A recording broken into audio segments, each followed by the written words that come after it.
Le conflit israélo-palestinien est un enjeu géopolitique majeur du Moyen-Orient depuis plus de 70 ans.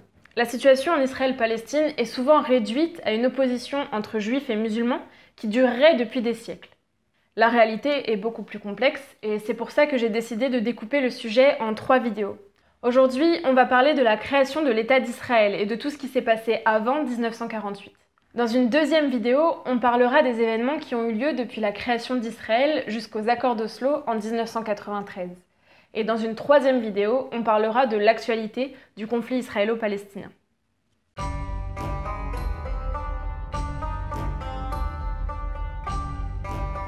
Pour comprendre les facteurs qui ont amené à la création de l'État d'Israël en 1948, il faut d'abord comprendre ce que c'est le sionisme. Le sionisme, c'est une idéologie et un mouvement politique qui sont nés à la fin du 19e siècle. L'objectif du sionisme est de reconstituer une nation juive en Israël. Le terme sionisme vient du mot Sion, qui désigne Jérusalem dans la tradition juive, mais aussi l'aspiration du peuple juif à retourner sur cette terre qu'il considère comme son berceau historique. On peut considérer 3 facteurs principaux dans l'émergence du sionisme politique à la fin du 19e siècle. D'abord, il y a l'aspiration messianique qui est très présente dans la tradition juive. Cette idée qu'un messie pourrait rassembler tous les juifs exilés et les ramener sur la terre d'Israël. Ensuite, à la fin du 19e siècle, l'antisémitisme fait des ravages en Europe.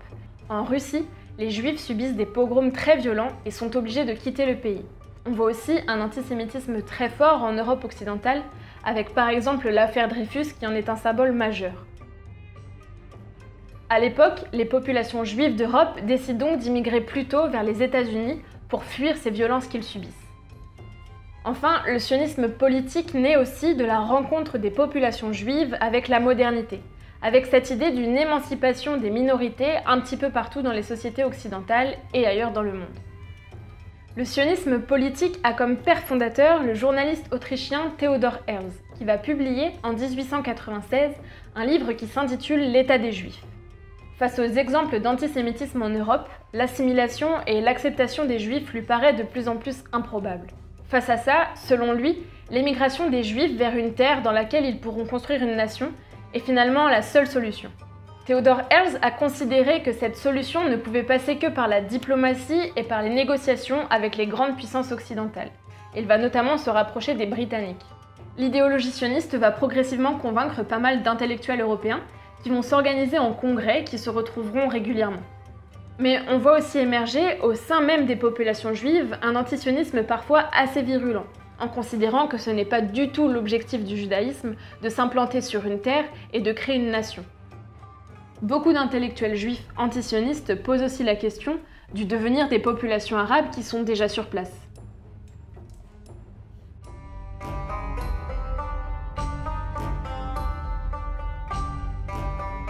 La Palestine, à la fin du 19e siècle, c'est un territoire de l'Empire ottoman, situé au bord de la mer Méditerranée. Sur le territoire palestinien coexistent déjà les 3 grandes confessions. On compte à peu près 85% de musulmans, 10% de chrétiens et 5% de juifs. La Première Guerre mondiale, au début du XXe siècle, va aussi avoir de grosses conséquences au Moyen-Orient. La région va devenir de plus en plus stratégique pour les grandes puissances européennes, qui combattent sur le même front en Europe, mais qui vont s'affronter politiquement sur la gestion du Moyen-Orient. Par exemple, les Britanniques vont envoyer des troupes au Moyen-Orient dès le début de la guerre en 1914, pour conquérir certains territoires de l'Empire ottoman. En 1916, ils vont réussir à convaincre le shérif de la Mecque, Hussein, de mener une révolte arabe contre l'Empire ottoman, qui avait choisi le camp de l'Allemagne pendant la Première Guerre mondiale. En contrepartie, la Grande-Bretagne promet à Hussein qu'il pourra créer un État arabe indépendant. Mais la même année, les Français et les Britanniques vont signer un accord secret, qu'on appelle les accords Saïx-Picot, par lequel ils vont se répartir les territoires du Moyen-Orient. Un an plus tard, en novembre 1917, va avoir lieu un événement fondateur pour le projet sioniste, la publication d'une lettre par Balfour à Lord Rothschild, indiquant le soutien de la Grande-Bretagne pour l'établissement d'un foyer national juif en Palestine. Cette déclaration est vécue comme une véritable trahison par les peuples arabes, qui voient les promesses d'un État arabe indépendant complètement balayées par les Britanniques. À la fin de la Première Guerre mondiale, l'Empire ottoman est démantelé et la Société des Nations établit des mandats dans certains territoires du Moyen-Orient, conformément aux accords Saïx-Picot.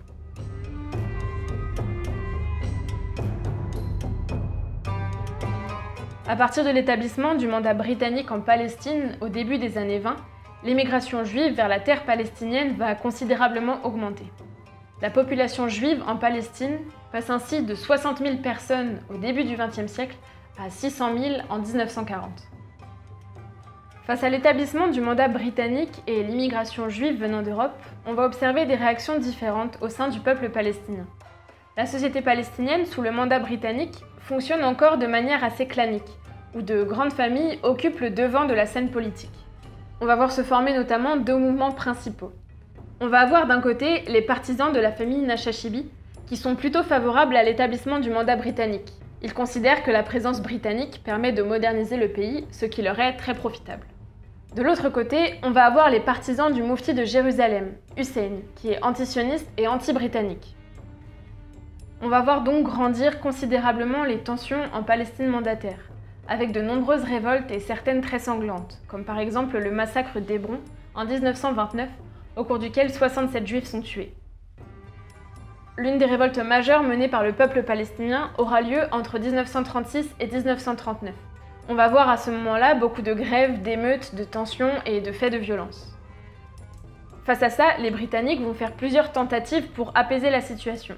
En 1937, ils proposent par exemple un premier plan de partage assez complexe, avec l'idée d'un État juif au nord, d'un État arabe au sud, et un territoire sous mandat britannique, incluant Jérusalem et une partie pouvant ramener vers la mer Méditerranée. Ce plan est refusé par les dirigeants sionistes autant que par les dirigeants arabes.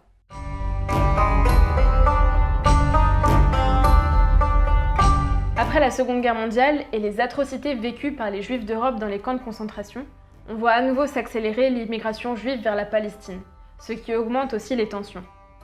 Les Britanniques ont de plus en plus de difficultés à gérer la situation et décident de s'en remettre à l'ONU. En 1947, une délégation de plusieurs pays va être chargée d'étudier le terrain pour trouver une solution. Les dirigeants sionistes vont accepter de participer à cette étude de terrain, mais les dirigeants arabes vont la considérer complètement illégitime. En novembre 1947, l'ONU va proposer un plan de partage dans lequel un État arabe occuperait moins de 45% du territoire, un État juif un peu moins de 55%, et la ville de Jérusalem serait un territoire international.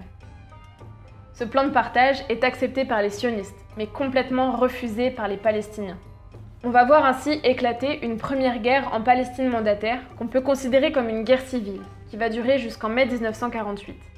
Ce sont à l'époque les milices palestiniennes qui affrontent les milices sionistes, et notamment la Haganah.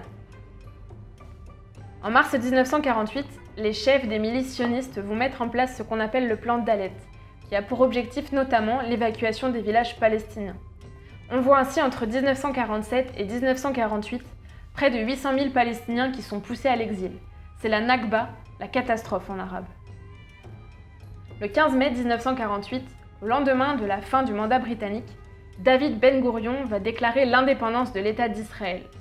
Dans les jours qui suivent, les armées égyptiennes, transjordaniennes, syriennes et libanaises franchissent les frontières de la Palestine pour reconquérir le pays. Va s'ensuivre une guerre qui va durer près de 2 ans, au cours de laquelle Israël va réussir à s'imposer et obtenir un territoire bien plus vaste que celui qui était prévu par le plan de partage de l'ONU.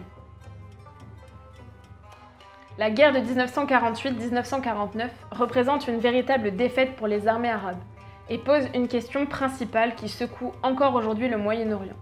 Que vont devenir les 800 000 réfugiés palestiniens? Mais ça, on en parle dans la prochaine vidéo. Alors je vous dis à très vite sur la chaîne Orientez-vous. Salut!